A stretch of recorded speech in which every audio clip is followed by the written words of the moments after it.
Nathalie Bernard, Le dernier sur la plaine. Prologue. À la lune des jeunes visons, la vaste prairie qui s'étire au pied des montagnes Wichita se pare d'une multitude de fleurs. Les corolles jaunes au cœur pourpre, d'autres pourpres au cœur jaune éclatent un peu partout et libèrent des odeurs sucrées et délicates qui attirent toutes sortes d'insectes.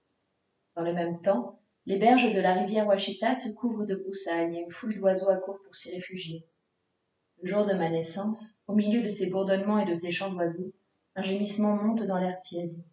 Une femme à la peau blanche et aux yeux clairs, accroupie au pied d'un tilleul, est en train de devenir ma mère.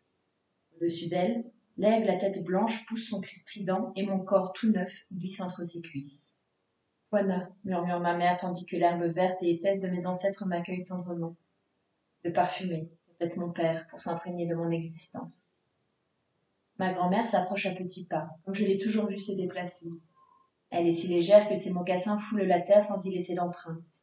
Elle s'accroupit près de ma mère, retire le couteau qu'elle a glissé dans sa ceinture et, d'un coup sec, elle coupe le cordon ombilical. Ses lèvres s'entr'ouvrent. Elle avale un peu d'air pour dire à voix haute cette vérité qu'elle a entendue bien des fois de la bouche des anciens. Dire le nom, c'est commencer l'histoire. Juana, le parfumé, Bibi Name. L'une des arbres qui craquent. Décembre 1860, d'après le calendrier des visages pâles. Rivière Pease, nom de la rivière donné dans ces mêmes années par un politicien texan nommé Elisha M. Pease. Notre territoire est immense. Nous sommes les Noconi, ce qui, en langue comanche, signifie les errants. Toujours en mouvement, nous suivons la transhumance des bisons. La terre est notre mère, le soleil est notre père. Les plaines sur lesquelles nous chevauchons ne nous appartiennent pas, mais notre territoire s'étend à perte de vue. Herbes hautes, arbustes, rocailles, immense ciel bleu. J'ai un peu plus de 13 printemps et c'est tout ce que je sais du monde. Autour de moi, des chiens dorment sur la neige que le soleil tente de faire fondre. Près de la rivière, il ne reste que 4 tipis sur les terres sablonneuses qui accueillaient, il y a à peine quelques jours, plusieurs centaines de personnes et autant de chevaux. Le gros de notre tribu est parti établir un campement au pied des montagnes Wichita, où la présence de bois nous permettra d'affronter la rigueur de l'hiver.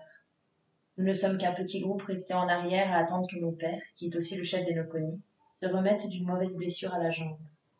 Comme le loup, je n'aime pas être séparé du reste de la meute, et, maintenant que mon père va mieux, il me tarde de retrouver l'atmosphère joyeuse du campement. Les rires des enfants, les femmes affairées, les courses de chevaux et les vieux fumant la pipe en parlant du passé. Heureusement, ma mère est déjà en train de replier notre tipi. Ma petite sœur Topsana est solidement accrochée dans son dos et dort à poing fermé. Tout près, Pécos, mon jeune frère,